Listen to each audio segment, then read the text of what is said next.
everyone, nama aku Bella dari View Speak 3 dan hari ini aku akan bawain topik berjudul Children of God. Nah sebelum kita mulai, mari kita bersatu hati dulu dalam doa. Ya Bapa, kami mengucap syukur atas kesempatan kami boleh berada di sini pada malam hari ini.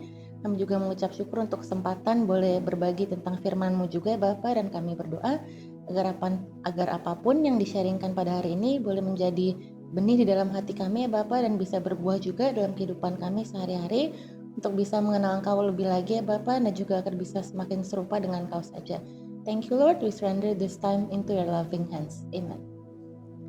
Now, so before we start, I would like to say a verse from Galatians 4 verse 8 to 9. Formerly, when you did not know God, you were enslaved to those that by nature are not God's. But now that you have come to know God, or rather to be known by God, how can you turn back again to the weak and worthless elementary principles of the world, whose slaves you want to be once more?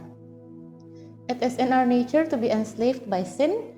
To overcome it, we must know God and know who we are in Christ. Identitas kita menentukan siapa diri kita dan akan menentukan perbuatan dan arah hidup kita. Saat kita tidak mengetahui siapa diri kita di dalam Tuhan, dosa akan terus melekat.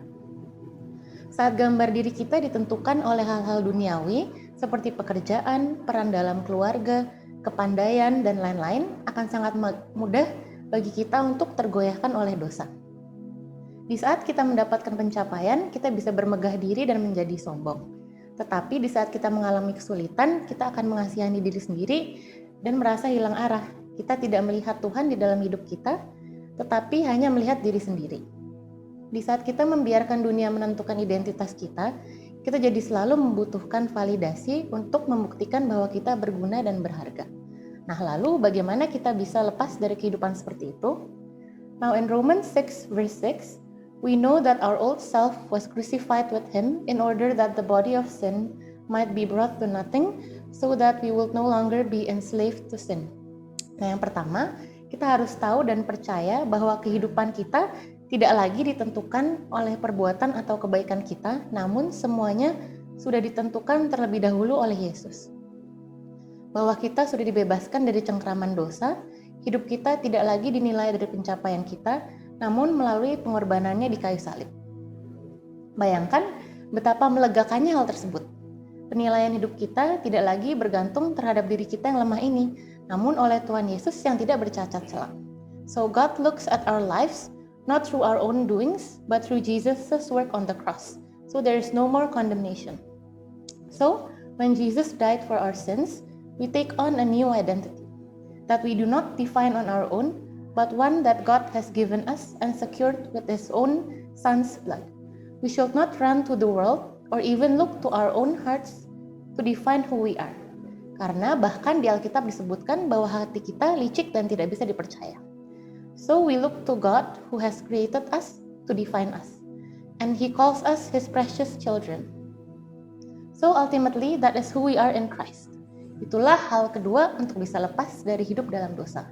Mengetahui bahwa identitas kita yang terutama adalah sebagai anak-anak Allah. We are called His sons. Like in Galatians 4 verse 6 to 7, and because you are sons, God has sent the Spirit of His Son into our hearts, crying, Abba, Father. So you are no longer a slave, but a son, then an heir through God. So fun fact, in this verse, Paul called all the people of Galatians sons, even the women, because during those days, women were not allowed to receive any inheritance. So Paul called everyone sons to let them know that all of them are God's children and heirs of His eternal kingdom. Nah, lalu bagaimana mengetahui hal tersebut bisa sungguh-sungguh mengubah hidup kita? So first, I believe knowledge is not equivalent to the heart. What we know may not be what we truly believe in our hearts, nor is it what we truly live out. To be able to overcome sin and have sin lose its appeal over us, we have to not only know of God's grace and identity given to us, but to truly love God with all our hearts. To love God not only because of His gifts, not only because of His inheritance, but because we love Him for who He is. Only then can we truly change and overcome what is natural to the flesh, sin. Because our love will not be easily swayed by any temptations and sin the world may offer, we will then deny ourselves. Karena kita mengasihi Tuhan, kita akan mau menyangkal diri dari godaan dosa, karena kita tidak mau membuat dia sedih. God's pleasure is more important than our comfort. He is more important than us. In 1 John 5 verse 18 to 20, we know that everyone who has been born of God does not keep on sinning, but he who was born of God protects him, and the evil one does not touch him. We know that we are from God, and the whole world lies in the power of the evil one. And we know that the Son of God has come and has given us understanding, so that we may know him who is true, and we are in him who is true, and his Son Jesus Christ. He is the true God and eternal life. When we call ourselves children of God, we know that we are children who are still influenced by sin, although not controlled by it. We have the humility to acknowledge that we still need a lot of work and growth through Christ. Saat kita sungguh-sungguh mengetahui dan mengimani bahwa kita adalah anak dan bukan budak, kita tidak lagi penuh ketakutan, sembunyi-sembunyi, atau melakukan sesuatu hanya kita menginginkan upah seperti seorang budak. Tetapi kita akan ingin menyenangkan hati Bapa kita. Hidup melawan dosa-dosa karena dia mengasihi kita dan kita mengasihi dia.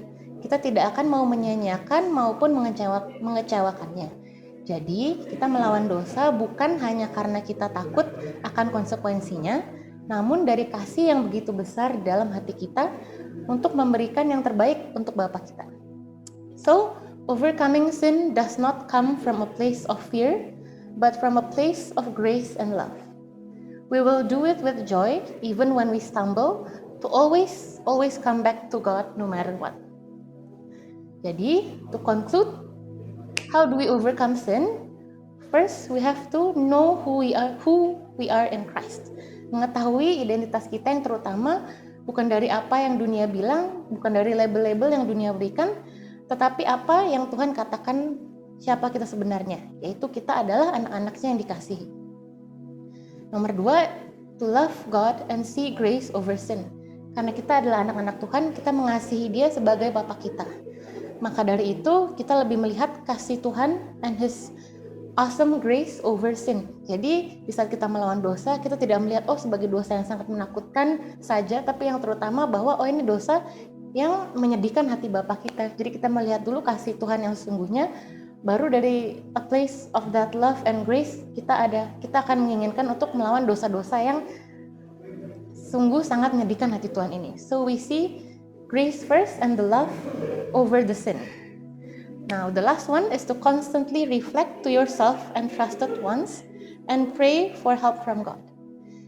Jadi, prosesnya memang akan sulit, tapi kita akan tetap menjalaninya dengan hati gembira karena tahu bahwa kita adalah anaknya yang dikasihi. Bahwa pengorbanan dan kasih Bapa kita jauh lebih besar dari apapun pengorbanan yang harus kita lakukan untuk bisa melawan dosa-dosa kita. Dan Yesus sudah memenangkan peperangan itu terlebih dahulu untuk kita. So that's it from me untuk topik pada hari ini. Thank you and see you soon.